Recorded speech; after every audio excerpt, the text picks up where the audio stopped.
my cabinet colleagues, the Financial Secretary, Mrs. Rosamond Edwards, PS, heads of the various business associations represented here today, members of the media, ladies and gentlemen, distinguished guests, good morning.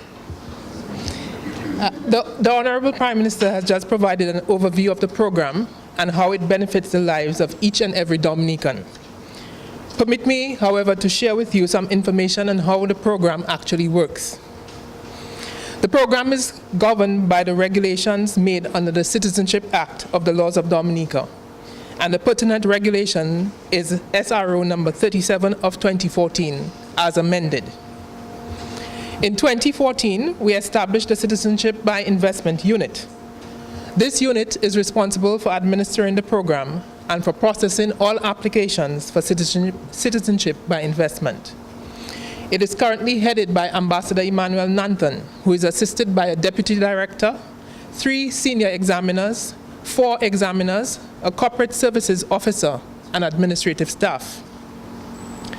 The recruitment of staff is done consistent with processes of the government, and appointments are done by the Public Service Commission.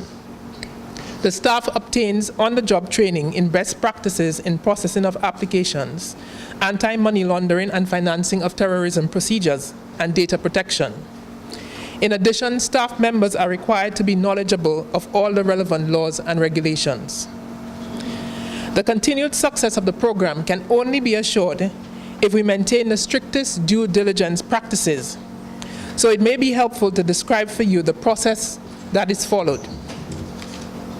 In summary, the staff of the unit is responsible for receiving and reviewing all applications for citizenship.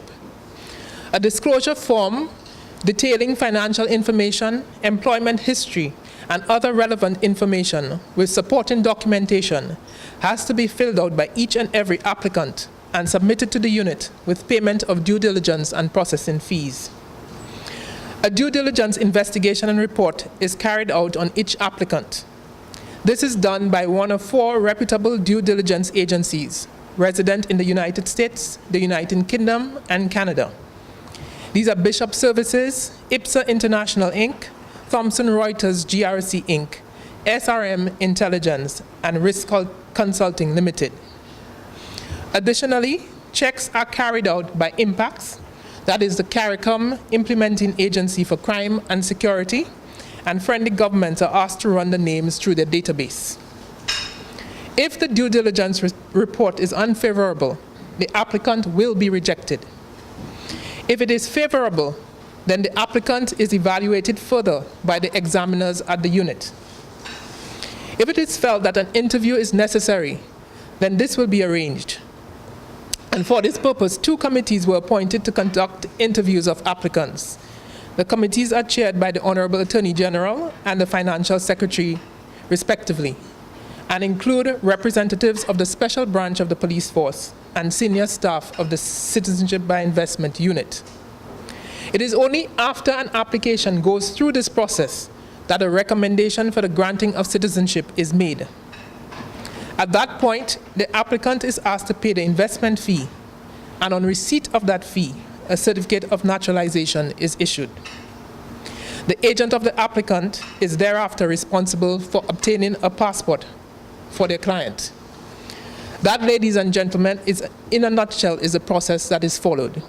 We ensure that at all times there is strict observance of the requirements for due diligence before citizenship is granted to an applicant.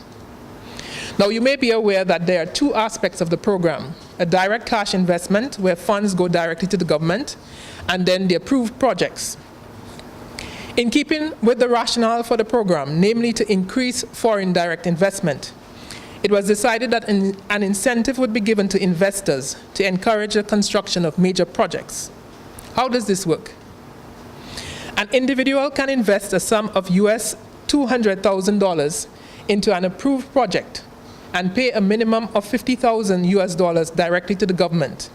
And this will qualify him for citizenship if he passes all other due diligence checks.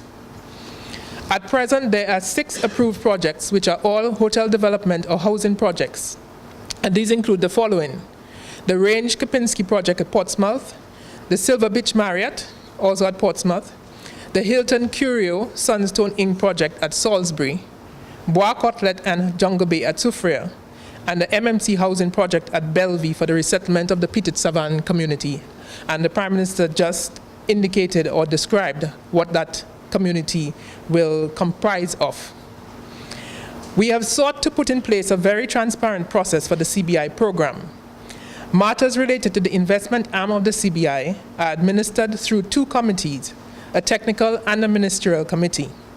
The technical committee is headed by the PS of Economic Planning and Investment, and the ministerial committee by Honorable McIntyre, who is the minister responsible for economic planning and investment. All projects that are submitted for financing under the CBI program, the investment arm, are reviewed first by the technical committee and then by the ministerial committee. Among other things, the review of the committees focuses on the nature of the project, to determine whether it fits into the specifications of the legislation or is consistent with government priorities. A project developer is required to submit to the government the following information and documentation: a comprehensive business plan and feasibility study with financial projections for 5 years, approved architectural master plan designs along with bills of quantities, proof of investment or investment guarantee of 20 to 25% of the capital requirement for the project, a profile on the shareholders, statement of character and police record, copy of the articles of incorporation, a copy of survey plan of lands and land registration, details of the legal structure for the development, audited financial statement for 3 years for existing companies, and a copy of a due diligence report. Any project that is granted approval must be a viable one, and therefore the project business plan for a new business project must contain the cost of the project, projected employment during construction and after commencement of operations, financing required, construction phases and duration, the marketing strategy for the project, including the sale of units or shares in the development, marketing strategy post-commencement of operations. Now, all of this is to ensure that any project that is approved is a project that is likely to be successful. All the projects that are approved for financing under the CBI program are governed through agreements between the government of Dominica and the proposed developer. An essential element of each agreement is that the investment sum of US $200,000 that is paid by an investor must go into an escrow account set up for that project. And it's only when these funds have come into that escrow account that citizenship would be granted. Funds are only disbursed from that account to the developer with the approval of the government and upon meeting certain milestones. The Financial Secretary, of course, will speak more specifically to that. On the basis of all the assessments done, a recommendation for approval or disapproval is then made by the committee to the Honorable Prime Minister. The CBIU website, of course, contains full details of the requirements and procedures of the programs. We have sought to conduct a program that is open and transparent, and which places great emphasis on the due diligence process, and we continue to review it to strengthen it as necessary. You will see, as I have outlined just now, that a number of processes and procedures have been put in place to ensure that we administer this program to the best of our ability, putting in place the requirements for detailed information to be provided, for proper due diligence to be done of applicants, and also, as the Financial Secretary will just now illustrate, we have ensured that the finances coming into the country from the CBI program are properly administered and accounted for. So I would hand over to the Financial Secretary to give you more information in that regard. Thank you.